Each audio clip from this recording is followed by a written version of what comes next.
Me personal and business promotions కోసం కింది నెంబర్కి కాంటాక్ట్ చేయండి. యాంకర్స్ డ్రెస్ కటసి sari house, OU colony, Shaikpet, Hyderabad.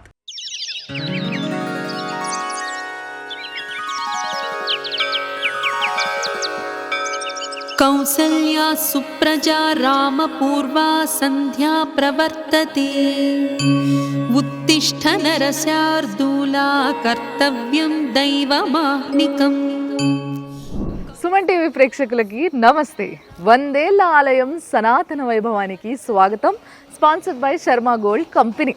ఈరోజు నేను వచ్చేసిన బాలాపూర్లో ఉన్న సంతాన వేణుగోపాల స్వామి గుడికి. చూడండి పైన కిచ్చు భగవాన్ ఎంత ముద్దుగున్నాడో. అయితే ఈ గుడికి ఎన్నో విశేషాలు. ఈ గుడి దాదాపుగా 700 సంవత్సరాల క్రితం దీన్ని పునర్ప్రతిష్ఠ చేసిర్రంట. అంటే అంతకన్నా పాత గుడి అని అర్థమైంది కదా.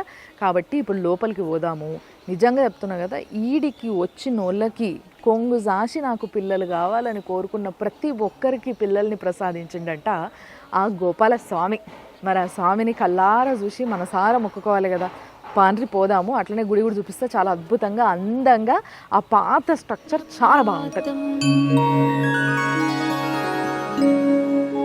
ఈషత్ ప్రఫుల్ల సరసీరుహనారికేళ పూగద్రుమాది సుమనోహర పాలికానా ఆవాతి మందమనిల సహ దివ్యగంధైః శేషాద్రిశేఖర. ఫస్ట్ చూడుండ్రి, నేను లోపల పోకముందే ఈ బయట అంటే కొంచెం రంగులేసి కొత్తగా కనిపించేలాగా గుడి కొత్తగా కట్టినట్టుగా అనిపిస్తుంది, కానీ స్ట్రక్చర్ చూస్తే మీకు అర్థమైపోతుంది. ఫస్ట్ ఆ మధ్యలో కృష్ణుడు నిలబడ్డాడు. సో ఆ కృష్ణుడు ఆ కింద ఆ డిజైన్ అంతా ఇగో ఈ పిల్లర్స్ చూసారు కదా. ఈ పిల్లర్స్ మనం రెగ్యులర్గా పాత గుళ్ళల్లో చూసే పిల్లర్స్ ఇవి. అండ్ ఈ పిల్లర్స్ కూడా ఇట్లా అని వరుసగా మొత్తం పాత గుళ్ళల్లో ఇంత జాగుండి ఇట్లా ఉంటుంది. ఈ బండలు మాత్రం షాబాద్ బండలు కొత్త వేసిర్రు, అంతకుముందు లేకుండే. ఇప్పుడు ఈ ఎంట్రెన్స్ చూడండి, ఇది ఉంది చూసారా. ఈ ఎంట్రెన్స్లో ఈ గడపకి చుట్టూ ఆ పాత ఇట్లా పువ్వులు అన్ని తీగలు ఇలాంటి ఒక మోడల్ అంతా కూడా అప్పట్లోనే ఉండేది అన్నట్టు. తర్వాత ఇప్పట్లో అంతా మారిపోయింది, అట్లా ఏముంటలేదు కదా. మొత్తం అంతా పంచలోహాలతోనో వెండితోనో ఇట్లా మొత్తం అన్ని ఇట్లా చేపించేసి కడపలు మూసేస్తున్నారు. కానీ అప్పట్లో మాత్రం ఇట్లా మొత్తం డిజైన్లు వేసేసి మొత్తం పసుపు పెట్టి అలికి బొట్లు పెట్టి పూజించేటోళ్ళు, అట్లుండేది.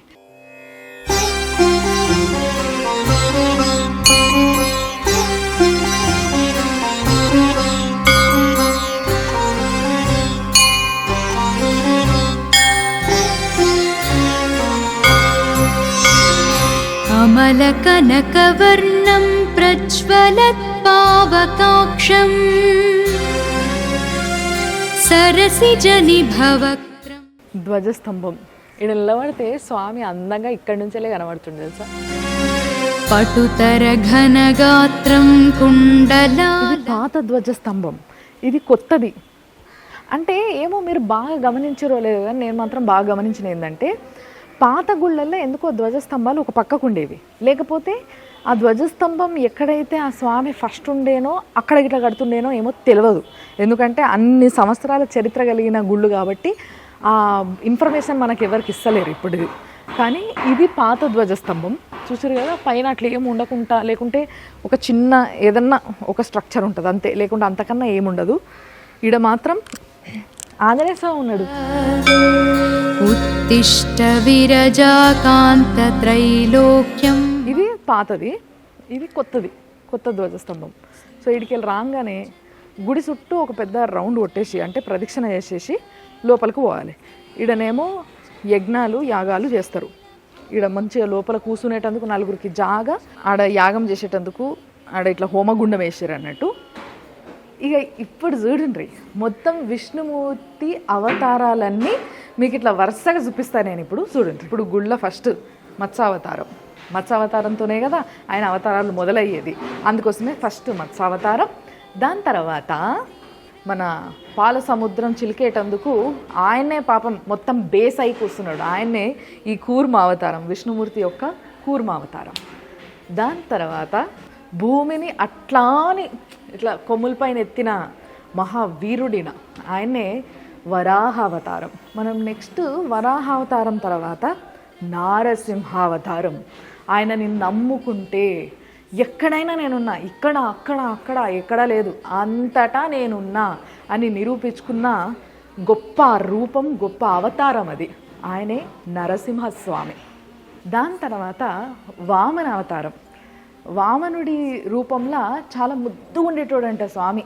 అంటే పూర్వం ఆ పూర్వీకుల నుంచి మనకి ఒకరి నుంచి ఒకరికి నోటి ద్వారా పబ్లిసిటీ జరిగింది ఏంది అని అంటే, వామనుడు చాలా క్యూట్గా, ముద్దు చిన్న పిల్లోడు కదా, వామనుడు చాలా క్యూట్గా ఉండేటోడంట. కానీ బలిచక్రవర్తిని తొక్కినప్పుడు మాత్రం అసలు మహావీరుడు లెక్క కనబడేటోడంట. అంటే ఆ చిన్న పర్సనాలిటీ చిన్న కాలుతో తొక్కితే ఆయన భూమి లోపల కింద పాతాళానికి వెళ్ళిపోతాడు కదా, అట్లా. ఇంకా నెక్స్ట్ మీకు అందరికీ తెలుసు కదా పరశురాముడు. నేను మొన్న బల్కంపేట ఎల్లమ్మ గుడికి పోయినప్పుడు మీకు చెప్పినా కదా, ఆమె కడుపున పుట్టిన పరశురాముడు తల్లి కోసం ఏదైనా వేస్తాడు, తండ్రి కోసం ఏదైనా వేస్తాడు. అంతేకాకుండా చిరంజీవి.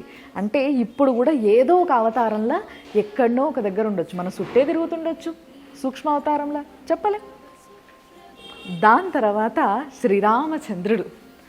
అస్సలు కొడుకంటే ఇట్లనే ఉండాలి, భర్త అంటే ఇట్లనే ఉండాలి, అన్నంటే ఇట్లనే ఉండాలి, రాజు అంటే ఇట్లనే ఉండాలి అని ప్రతి ఒక్కరూ కోరుకున్న అవతారమే ఆ శ్రీరామచంద్రుడు, రామ అవతారం. ఇక దాని తర్వాత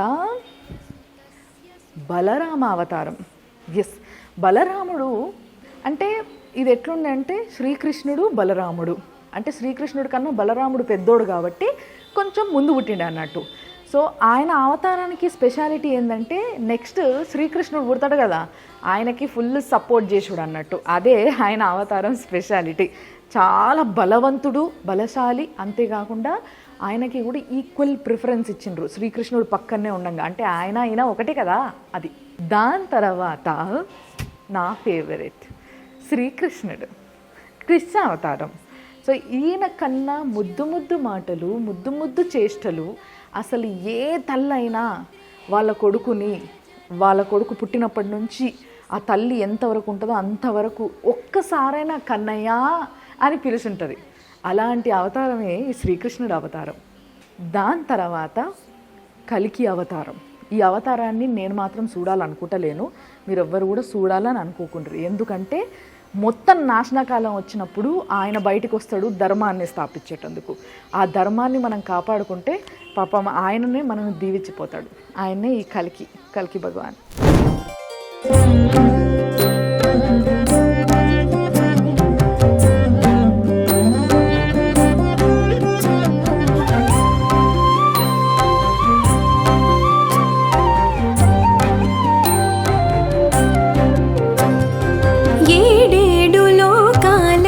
వసుదేవసుతం దేవం కంసచాణూరమర్దనం దేవకీ పరమానందం కృష్ణం వందే జగద్గురుం. నమస్తే గురుగారు. నమస్కారం. మరి మామూలుగా నాకు ఈ గుడి చూస్తేనే ఎంతో పాతది గుడి. ఈ గుడికి ఎంతో గొప్ప చరిత్ర ఉంది. ఎంతో మంది ఈయన దగ్గరకు వచ్చి సంతానాన్ని పొంది ఆ సంతోషాన్ని, వాళ్ళు జీవితాంతం కావాలనుకున్న సంతోషాన్ని ఈయన ఇయ్యగలిగిండు. అంత గొప్ప స్వామి ఆ లోపల కూర్చున్నాయన అని విన్న తర్వాత నిజంగా చాలా సంతోషం వేసింది. ఎంతో మంది భక్తులకి చెప్పాలనిపించింది. మరి ఈ గుడి గురించి మరి మీకు ఎట్లా అనిపిస్తుంది, స్వామి గురించి మీరేమంటారు? ఈ దేవాలయం దాదాపుగా పురాతన దేవాలయం అని చెప్పేసి చెప్తారు. ఇది కాకతీయుల నాటి వంశానికి సంబంధించినటువంటి వాళ్ళు ప్రతిష్ఠ చేశారని, దాని తర్వాత మళ్ళీ పునఃప్రతిష్ఠ గావించబడింది అని చెప్తారు. సహజంగా మనం చూస్తే మనకి ఇక్కడ ఎదురుగా కనిపిస్తుంది, మనకి కోనేరు కనిపిస్తుంది. దాదాపుగా 400 సంవత్సరాల క్రితం ఉన్నటువంటి కోనేరు అది. విశ్వాసంతో ఎప్పుడైతే వచ్చి భగవంతుడు మనం ప్రార్థిస్తామో తప్పనిసరిగా మనకి మన కోరికలన్నీ కూడా నెరవేరుతాయి. అయితే మీకు మొట్టమొదటి పాదంలోనే కృష్ణం వందే జగద్గురు అనేటువంటి పదాన్ని ఉపయోగించాను కాబట్టి, జగద్గురువు అనేటువంటి మాట ఎక్కడి నుంచి వచ్చింది అని అంటే కృష్ణుడి దగ్గర నుంచి వచ్చింది తప్ప అంతకు ముందు లేదు. ఆ భగవంతుడు కలిగించినటువంటి అనుభూతి ఏమిటి అంటే, చక్కగా ఉండేటటువంటి విగ్రహం రుక్మిణి సత్యభామలు ఎక్కడ కూడా మీకు కనిపించరు. పాదాల లోపల రుక్మిణి సత్యభామలు ఇద్దరు కూడాను ఉన్నారు ఇక్కడ. మొత్తం మీద ఈయన సంతాన వేణుగోపాల స్వామి కాబట్టి ఇక్కడికి వచ్చినటువంటి వ్యక్తులు కనుక సంతానం కావాలి అని కోరుకున్నట్టయితే, కేవలం సంతానమే కాదండి, నా అనుభవాన్ని చెప్పేదానికంటే ఆ అమ్మ ద్వారా భగవంతుడు నాకు ఇచ్చినటువంటి అనుభవం చెప్పుకోవటం ఉత్తమం. అస్మద్గురుభ్యో నమః.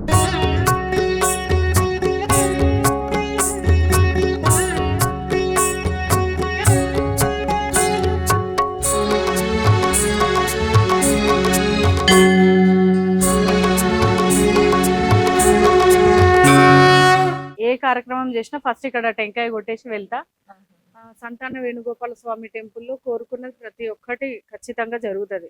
అందులో ఒకటి, ఈ గ్రామంలో ఇండ్ల మధ్యలో ఒక మంచి కోనేరు 15 సంవత్సరాల క్రితము పురాతనమైంది, శిథిలావస్థ స్థితికి వచ్చింది అని కొంతమంది అన్నారు. కానీ దాన్ని మళ్ళీ రీకన్స్ట్రక్షన్ చేస్తూ మళ్ళీ ఈరోజు కొత్త గుడిలాగా స్థాపించి ఇక్కడ ఈ కొత్త క్రియేట్ అంటే వాతావరణం కూడా ఇక్కడ వచ్చి ఆధ్యాత్మికంగా ఒక 100-200 మంది అయినా కూర్చొని ప్రోగ్రామ్ చేసుకుంటట్టుంది. లోపల అమ్మవారి మహాలక్ష్మి మాత ఉంది, గోదాదేవి మాత ఉంది. అందుకని ప్రతి ఒక్క కార్యక్రమం కూడా ఈ టెంపుల్లో జరగడం జరుగుతుంది. థ్యాంక్ యూ అండి. నమస్తే. Thank you.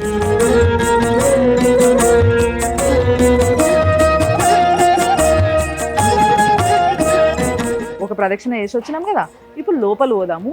మీరు కల్లారా చూడొచ్చు సంతాన వేణుగోపాల స్వామిని. ఆయననే నేను చెప్పింది, ఇట్లా కొంగు జాచి పిల్లలు కావాలి స్వామి నాకు అని అడిగితే ప్రసాదించే గొప్ప భగవంతుడు ఆయన. రండి.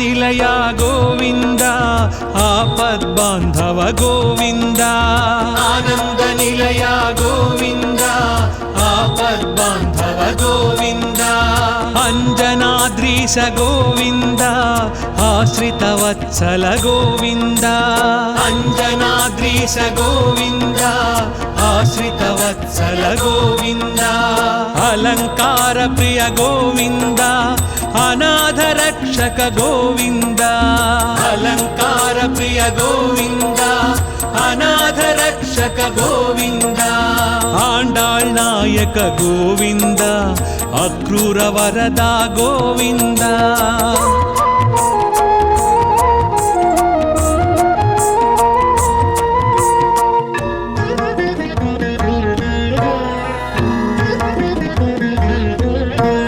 ఇష్టప్రదాయక గోవింద ఈప్సిత వరద గోవింద, ఉలూఖ నిబంధన గోవింద ఉత్తమ పురుష గోవింద, ఊర్ధ్వరేత గోవింద ఊహాతీత గోవింద, ఊర్ధ్వరేత గోవింద ఊహాతీత గోవింద, ఏడు కొండల గోవింద ఏలే ప్రభువా గోవింద.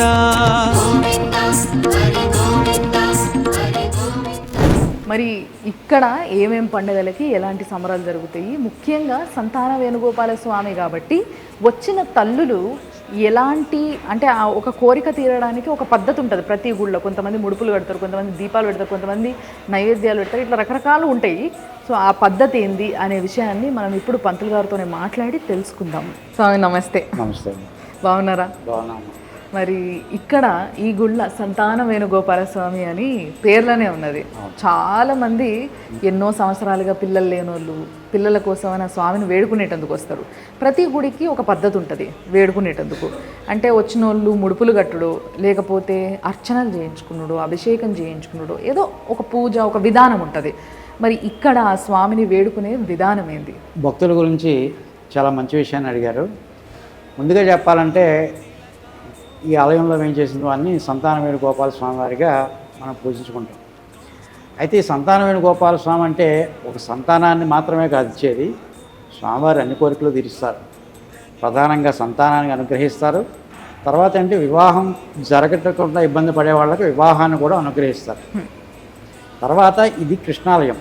కృష్ణాలయం అంటే సాక్షాత్తు భగవంతుడు నారాయణుడు, మన సృష్టికర్త ఎవరైతే ఉన్నారో ఆ నారాయణుడు శ్రీకృష్ణుడు.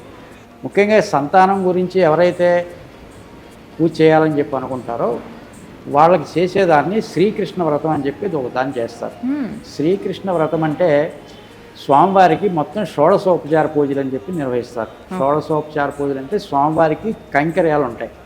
ఈ కైంకర్యాల్లో 16 రకాల కైంకర్యాలు ఉంటాయి.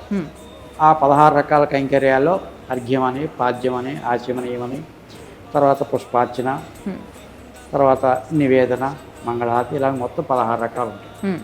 ఈ 16 రకాల విధానాలతో స్వామివారికి అర్చన చేయడం జరుగుతుంది. అంటే అది ప్రధానంగా ఏదైనా ఒక రోజు చేయడం జరుగుతుందా, ఎప్పుడు ప్రజలు కావాలనుకున్నప్పుడు అప్పుడు చేయించుకోవచ్చా? అంటే ఈ వ్రతాన్ని ఎప్పుడైనా చేసుకోవచ్చు. ప్రధానంగా ఏంటంటే ఈ వ్రతాన్ని ఏదైనా అష్టమ రోజున కానీ, రోహిణి నక్షత్రం రోజున కానీ, లేదంటే ఏదైనా ఏకాదశి రోజున కానీ, లేదంటే ఏదైనా వాళ్ళ జన్మతిథిని బట్టి వాళ్ళకి తారాబలం అని చెప్పి ఒకటి ఉంటుంది.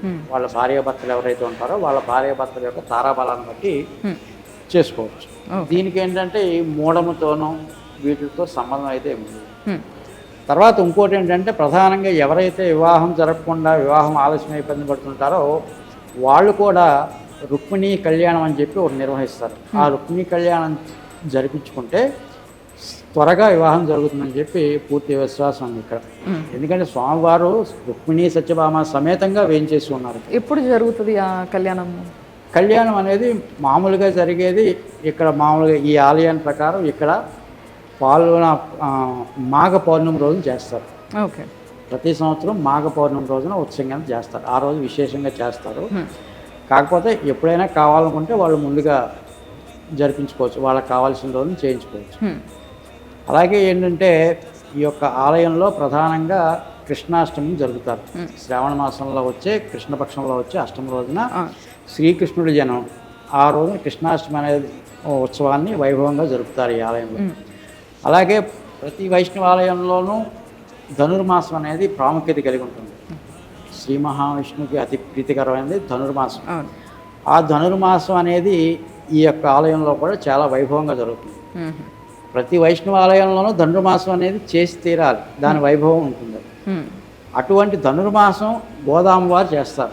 ఆ గోదామ్మవారు చేసేది ధనుర్మాస వ్రతం ఆచరించి ఎవరిని పొందిందంటే శ్రీకృష్ణ భగవానుడిని పొందింది. అంటే ధనుర్మాసం చేసేదే కృష్ణు గురించి. అటువంటి ధనుర్మాసం ప్రతి వైష్ణవాలయానికి ప్రధానమైనదే. అది నరసింహస్వామి ఆలయమైనా వెంకటేశ్వర స్వామి ఆలయమైనా అన్ని ఆలయాల్లో కూడా ప్రధాన. పెద్ద తిరుపతిలో కూడా దీన్ని ప్రత్యేక ఉత్సవంగా చేస్తారు. అటువంటి ధనుర్మాసం ఏంటంటే మిగతా ఆలయాల్లో జరగటం ఒక ఎత్తు అయితే శ్రీకృష్ణుడు ఆలయంలో జరగటం అనేది ఇంకా చాలా అదృష్టమైన విషయం. అవును. మరి ఎవరైతే జంట వచ్చి ఆ పూజ చేయించుకుంటారో అట్లా ఎంతోమంది చేయించుకొని ఉంటారు, ఎంతోమందికి పిల్లలు కలిగి ఉంటారు కదా, అట్లా వాళ్ళు మళ్ళీ వచ్చి మళ్ళీ మొక్కోవడము మీకు చెప్పడము ఇలాంటివి జరుగుతుంటాయి. అంటే నా అనుభవపూర్వకంగా అయితే చాలామంది సంతానం గురించి ఎవరైతే వచ్చి స్వామిని ప్రార్థించుకుని పూజ చేసుకుని వెళ్ళారో వాళ్ళలో చాలామంది సంతాన భాగ్యం కలిగింది. ఈ స్వామి అనుగ్రహం వల్ల సంతాన భాగ్యం కలిగింది. కాకపోతే ఏంటంటే వాళ్ళ కోరిక తీరిన తర్వాత భక్తులు ఆలయానికి మళ్ళీ వస్తారు.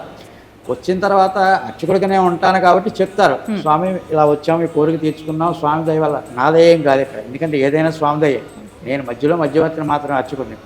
స్వామి దయ వల్ల మా కోరిక తీరింది, మా అమ్మాయి ఏదో 3 నెలలనో 4 నెలలనో ఏదో చెప్తారు. చెప్తే మాకు సంతోషం, భగవంతుడి కోరిక తీరు సంతోషం. కానీ నిజంగా చాలా గొప్ప వరం అది. ఒక తల్లి అవ్వడం అనేది ప్రతి ఆడపిల్లకు ఉండే చిరుకాల కోరిక. అంటే ఒక్కసారి పెళ్ళైన తర్వాత ఎప్పుడెప్పుడా అని ప్రతి ఒక్కరూ వెయిట్ చేస్తూ ఉంటారు.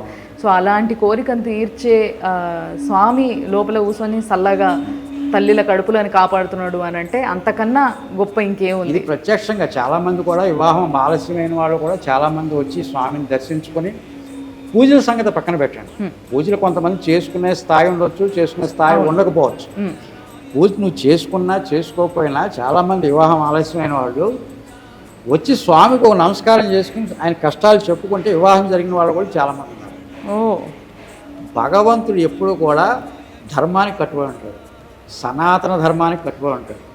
నీ కోరిక ధర్మమైంది అయితే భగవంతుడు డెఫినెట్గా తీరుస్తాడు. కోరుకో, తప్పులేదు, కానీ ధర్మబద్ధంగా కోరు. కరెక్ట్, అందులో డౌట్ లేదు. నిజం 100% మీరు చెప్పింది వాస్తవం. అది మాత్రం అంటే చాలామందికి కోరుకోవడం కూడా తెలియదు.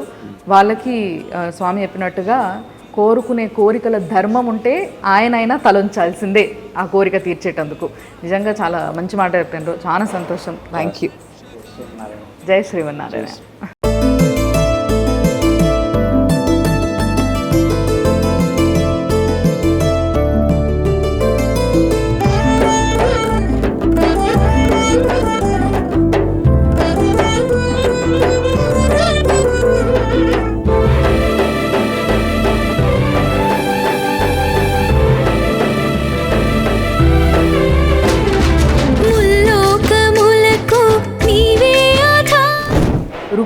సత్యభామ సమేత సంతాన వేణుగోపాల స్వామి ఆయన. అంటే ఇట్లా తిరిగి చూస్తే బాగా గమనించండి, ఆ వేణుగోపాల స్వామి విగ్రహానికి పాదాల దగ్గర ఇటువైపు రెండు వైపులా అమ్మవార్లు ఉన్నారు. ఒకరు సత్యభామ, ఒకరు రుక్మిణీదేవి. సో అందుకోసమే వాళ్ళ ముగ్గురిని కలిపి మనం దర్శించుకుంటున్నాం అన్నట్టు. సో అది ఆ స్వామి మూర్తి కలకలలాడిపోతున్న ఆ ముఖము, ఆ కిరీటము, ఆ శంకు చక్రాలు ఎంత అందంగా ఉన్నాడు కదా. ఆయన అంటేనే అందం అబ్బా. రండి. తర్వాత ఆ స్వామివారికి ఒకవైపు గోదాదేవి ఉంది. ఈ గోదాదేవి విగ్రహానికి ఒక స్పెషాలిటీ ఉంది ఈ గుళ్ళ. ఏంటిది అని అంటే, ఒక దంపతులు ఇద్దరు వచ్చి ఇక్కడ స్వామికి మొక్కుకున్నారంట. 15 సంవత్సరాలుగా పిల్లలు లేని దంపతులు, మాకు పిల్లలు కావాలి స్వామి 15 సంవత్సరాలు అంటే, అప్పటికి కూడా వాళ్ళు అన్ని కోరికలు వదిలేసుకున్నారట. పాపం చాలామంది డాక్టర్లు అమ్మ ఇంకా కారమ్మ మీకు, మీరు పెద్దగా ట్రై చేయకుండా కూడా ఇంకా కాదు, లోపం ఉంది అన్న విషయాన్ని స్పష్టంగా డాక్టర్లు చెప్పినాక కూడా ఇక్కడ ఈ పలానా గుడి ఉంది మీరు పోయి మొక్కుకోండి అని ఎవరొకరు చెప్తా ఉంటారు కదా, ఇక తెలిసిన వాళ్ళు. అట్లా చెప్తా ఉంటే ఒకసారి వచ్చిర్రట, పెద్దగా ఆశ లేకున్నా అన్ని ఆశలు నిరాశలు అయిపోయిన తర్వాత వచ్చి ఆ స్వామిని సరే మొక్కుకుందాం దర్శించుకుందాం అని చెప్పి కేవలం 2 చేతులు ఎత్తి దండం పెట్టి ఆ స్వామికి పండ్లు పూలు ఏవైతే తెచ్చిండ్రో అవి ఇచ్చేసి పూజ చేయించుకొని వెళ్ళిపోయినరట. కానీ తర్వాత అతి తొందరగా దాని తర్వాత 1 నెల వరకే చూసి వెంటనే మళ్ళా ఇక్కడ పంతులు గారికి చెప్పడం జరిగిందంట వచ్చి, ఇట్లా ఆమె గర్భవతి అని చెప్పేసి. సో అట్లా 15 సంవత్సరాలుగా పిల్లలు లేని వాళ్ళకు కూడా పిల్లలు కలిగినరంట. అంత గొప్ప గుడి ఇది. ఆ పిల్లలు కలిగిన వాళ్ళు ఎవరైతే ఉన్నారో వాళ్ళు చాలా సంబరంగా తర్వాత ఇక్కడ గోదామాత లేదు కదా, గోదామవారు లేదు కదా, ఆ విగ్రహాన్ని మేము ఈ గుడికి ప్రసాదించే శక్తి మాకు ఆ దేవుడు ఇచ్చినందుకు మా సంతోషము, కాబట్టి మేము ఒక కార్యాన్ని చేద్దాం అనుకుంటున్నాము మీ పర్మిషన్తోనే అని అడిగితే, తప్పకుండా ఎందుకు కాదనాలి, ఆమెనే మీ చేతుల మీదట ఈ గుడికి రావాలనుకుంటుందేమో అని చెప్పేసి గోదామాతని తెప్పించుకొని ఇక్కడ ప్రతిష్ఠించడం జరిగిందనమాట. గోదామాత సమేత ఆళ్వార్ల సన్నిధి అన్నట్టు. 12 మంది ఆళ్వార్లు ఉంటారు. అన్ని గుళ్ళల్లో ఉండరు వీళ్ళు. విష్ణుమూర్తి ఏవైతే గుళ్ళు ఉంటాయో దాంట్లో 3 మినిమం ఉంటారు. ఒకవేళ 12 మంది ఉంటే దీంట్లో రకరకాల పూజలు చేయాల్సి వస్తుంది. రకరకాల అంటే టైం టు టైం పూజలు నైవేద్యాలు అన్నీ జరిగి తీరాల్సిందే అన్నట్టు. ఇక్కడ ఇది చూసారు కదా. దాని తర్వాత స్వామివారికి ఇంకోవైపు మహాలక్ష్మి, శ్రీ మహాలక్ష్మి. చూడండి, మహాలక్ష్మి అనగానే ఆ పేర్లోనే ఒక కళ్ళు ఉంటుంది. ఫస్ట్ ఆ అమ్మవారు ఇంకోవైపు ఉంది. సో వచ్చిన వాళ్ళందరూ ఆ స్వామి తర్వాత ఇటు ఈ అమ్మవారిని అటు ఆ అమ్మవారిని ఇద్దరిని మనసారా మొక్కుకొని పోతారు అన్నట్టు. మీరు కూడా మొక్కుకోండి. తపమే మగువకు జీవన దీక్ష నియమముతో నీ కథలే ప్రియముగాలించి పావనమౌ హృదయముతో. చూసారు కదా, స్వామిని దర్శించుకున్నారు కదా. ఇక్కడ ఇంకొక స్పెషాలిటీ ఉంది. ఏంటిదో తెలుసా? ఇప్పుడు హోలీ పండుగ వస్తుంది కదా మనకి, ఇప్పుడు రాబోతుంది కూడా హోలీ పండుగ. హోలీ పండుగ నాడు ప్రతి సంవత్సరం డైరెక్ట్గా ఆ ధ్వజస్తంభం పక్క నుంచి వెళ్ళి సూర్యకిరణాలు పొద్దున్నే మంచిగా సూర్యకిరణాలు అట్లానే ఆ దేవుడి పాదాల పైన పడతాయంట. పాదాల దగ్గర నుంచి మొదలైన ఆ కిరణాలు మెల్లగా మెల్లగా మెల్లగా ఆ స్వామి శిరస్సు వరకు చేరుకుంటాయంట. అట్లా ఒక 5 నిమిషాలు 5 నుంచి 6 నిమిషాలు ఆ ప్రక్రియ జరుగుతుందంట. అప్పుడు వైభవంగా ఇట్లా కాంతులతోని ఇట్లా కాంతులు విదజల్లుకుంటా ఆ స్వామి మెరిసిపోతుంటాడంట. అసలు నిజంగా అంత బాగుంటుందంట ఆ మూర్తి. అది మాత్రం కేవలం హోలీ పండగ రోజు వచ్చిన వాళ్ళకి పొద్దున్నే ఒక టైం ఉంటుంది, సూర్యకిరణాలు పడే టైము. ఆ టైం నుంచి ఒక 4 రోజులు 3 నుంచి 4 రోజులు మాత్రమే అదృష్టం కలుగుతుందంట సంవత్సరంలో. ఆ 3 నుంచి 4 రోజులు మాత్రమే. సో అలాంటి ఒక గొప్ప విశేషం ఈ గుళ్ళు ఉందన్నమాట ఈ స్వామి దగ్గర. సో ఆ స్వామిని అప్పుడు చూసి అదృష్టం ఎంతమందికి దక్కుతుందో తెలియదు, కానీ ఇక్కడ పంతులు మాత్రం చాలా అదృష్టవంతుడబ్బా. ఎందుకంటే లోపల గర్భగుళ్ళ నిలబడి ఆ స్వామిని ఆ విధంగా చూసిండంట. అదన్నట్టు అదొక స్పెషాలిటీ. ఇంకొకటి ఏంటంటే, ఈ గుడికి 700కు పైగానే సంవత్సరాల చరిత్ర ఉంది అని మనం చెప్పుకుంటున్నాం కదా. అయితే ఏం జరిగిందంట అంటే, ఇక్కడ ఈ పలానా జాగల్నే ఒక రైతు కుటుంబం ఉండేదట. ఆ రైతు కుటుంబంలో ఆ వ్యక్తికి కొన్ని ఆవులు అంటే కొన్ని గోమాతల్ని సేవించుకునేటోడంట ఆయన. ఆవులు దూడలు ఇవన్నీ ఉండేవట ఆయన దగ్గర. సో వాటన్నిటినీ మేపడానికి ఇట్లానే తిప్పేటోడంట. అట్లా తిప్పి తిప్పి తిప్పి ఒక దగ్గర అలసిపోయి పడుకుంటే ఆయనకి కలల ఈ వేణుగోపాల స్వామి కనిపించిండంట. కనిపించి ఈ పలానా జాగలో నేనున్నా, నన్ను తీయండి, నన్ను బయటికి తీసి ప్రతిష్ఠించి పూజలు చేయమని అడిగిండంట. అడిగితే అవునా సరే అని చెప్పేసి నిజమేనా కాదా ఈ కళ అని చెప్పి చూసుకోవడానికి ఆయన పేరు కూడా, ఎవరైతే ఆ రైతుకి కళల స్వామి వచ్చిండో ఆయన పేరు కూడా గోపాల్ అంట. ఆయన వచ్చి చూస్తే నిజంగానే తవ్విన తర్వాత ఆ తవ్విన దగ్గర లోపల ఒక డబ్బాల ఆ స్వామి ఉన్నాడంట. సో తీసిర్రట. తీసి తర్వాత ఆయనకి ఏం చేయాలి, ఎవరికి చెప్పాలి, ఏం చేయాలో ఏం అర్థం కాక వెంటనే ఆ డబ్బాలనే మళ్ళీ స్వామిని పెట్టి ఒక పక్కకు పెట్టేసిండంట. తర్వాత మళ్ళీ కొన్ని రోజులకి మళ్ళా స్వామి కళలో కనిపించిండంట. నన్ను తీయి, నన్ను ప్రతిష్ఠించు, అది నీతోనే అవుతుంది, నువ్వు ప్రతిష్ఠిస్తే నాకు పూజలకి జరుగుతాయి అని చెప్పేసి స్వామే స్వయాన ఆయన నోటితోని ఆయన చెప్పిన పదాలు అన్నట్టు అవన్నీ. ఆయనంతలా ఆయన మన కోసం మనందరికీ ఆయన దీవెనలు ఇవ్వడానికి, ఆయన కరుణ చూయించడానికి వచ్చి ఇక్కడ వెలిసిండు అన్నట్టు. సో దాని తర్వాత ఆ గోపాల్ అనే రైతు వెంటనే అందరినీ పిలిపించి, ఎవరెవరితో నా పని అవుతుందో పంతుల్ని అందరిని పిలిపించి ఇంకా ఆ స్వామిని ఇక్కడ ప్రతిష్ఠించడం జరిగింది. ఆ విధంగా వెలిసిందే ఈ మందిరం. ఈ మందిరాన్ని కాకతీయులు మళ్ళా కన్స్ట్రక్ట్ చేశారు అన్నట్టు. అంటే మొత్తం శిథిలావస్థకు చేరుకుంటే దాన్ని 700 సంవత్సరాల క్రితం మళ్ళా మొత్తం కూడా పునర్స్థాపితం చేశారు అన్నట్టు. అది ఈ గుడి యొక్క చరిత్ర. కాబట్టి ఎక్కడున్నా పిల్లలు కావాలనుకునేటోళ్ళు, ముఖ్యంగా పెళ్ళి కావాలనుకునేటోళ్ళు కూడా తప్పకుండా ఈ స్వామి దగ్గరకు వచ్చి చేయించుకోగలిగితే, ఇందాక మన పంతులు గారితో మాట్లాడితే చెప్పిండ్రు నాకు ఏంది అని అంటే శ్రీకృష్ణ వ్రతం చేస్తారంట. సో అది చేయించుకున్నా పర్లేదు, చేయించుకునే శక్తి లేకపోతే మనసారా వచ్చి ఆ స్వామిని 2 చేతులు ఎత్తి దండం పెట్టి మీ కోరికని కోరుకుంటే, మీ కోరికల న్యాయము ధర్మము ఉంటే తప్పకుండా ఆ స్వామి నెరవేరుస్తాడు. అది ఆ స్వామి యొక్క గొప్పతనం. తిరుమల వాస గోవింద, శ్రీ వెంకటేశ గోవింద, గోవింద హరి గోవింద, గోవింద హరి గోవింద, హరి గోవింద, హరి గోవింద, హరి గోవింద, గోవింద హరి గోవింద, హరి గోవింద, హరి గోవింద, గోవింద హరి గోవింద, హరి గోవింద, హరి గోవింద, గోవింద హరి గోవింద, హరి గోవింద, హరి గోవింద. చూశారు కదా, ఇది ఆ స్వామి గొప్పతనము, ఆ స్వామి గుడి, ఆ విశేషాలన్నీ మీకు మంచిగా చేరినాయి కదా. కాబట్టి మీరు ఎక్కడున్నా కూడా ఈ స్వామి దగ్గరికి రావాలంటే మీ గూగుల్ మ్యాప్స్లో ఖాళీ బాలాపూర్ సంతాన వేణుగోపాల స్వామి అని పెట్టుకుంటే మీకు లొకేషన్ వచ్చేస్తుంది. ఆ విధంగా మీరు అందరూ కూడా ఇడికి రావచ్చు అన్నట్టు. చూసారు కదా, సుమన్ టీవీలో మీరు చూస్తూనే ఉండండి. 100 ఏళ్ల ఆలయం సనాతన వైభవం, sponsored by Sharma gold company. Anchors dress కటసి sari house, OU colony, Shaikpet, Hyderabad.